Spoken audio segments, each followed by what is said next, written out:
Alors en ce qui concerne la fermeture des crèches et des écoles, ça me pose deux questions majeures. La première question, ça va être comment les familles vont pouvoir répondre aux besoins de garde de leurs enfants et comment ceux qui travaillent vont pouvoir garder leurs enfants.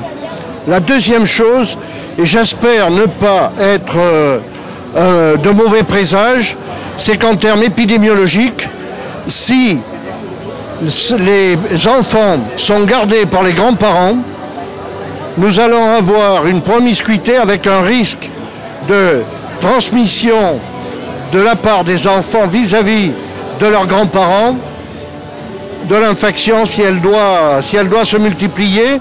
Et j'espère que la mesure, en termes épidémiologiques et en termes de protection de la santé, ne se révélera pas pire que le fait d'avoir laissé les écoles et les crèches ouvertes.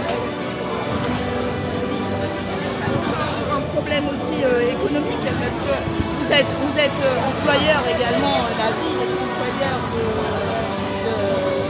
Nous avons déjà commencé à travailler sur la notion de personnes à risque au niveau des contacts avec la population. Nous avons travaillé au niveau de la mairie, au niveau du personnel municipal et du personnel qui est dédié aux grandes fonctions de la vie municipale, sur la capacité à faire du télétravail de telle manière que les familles qui le pourront, qui auront un enfant à garder, puissent effectivement continuer à travailler et à être payées, parce que c'est un vrai problème. Pour le reste de l'économie, vous savez, l'économie, j'ai été contacté, et je l'ai dit à des représentants de la Directe aujourd'hui, j'ai été contacté par des restaurateurs qui ont 80% de chiffre d'affaires en moins et qui sont dans des conditions difficiles. Aujourd'hui, nous avons l'économie d'un côté et nous avons la santé de la population de l'autre. Donc c'est une véritable interrogation, c'est un choix. Le politique a fait son choix, le président de la République a fait son choix. Il faut suivre. Nous nous trouvons dans une situation européenne où il n'y a pas eu une harmonisation, et je le regrette profondément, où il n'y a pas eu une harmonisation de l'ensemble des mesures et une réflexion sur l'ensemble des mesures. C'est un problème que nous connaissons. Après, j'espère que cette épidémie ne se poursuivra pas trop longtemps, de telle manière que très rapidement, nous puissions reprendre une vie économique.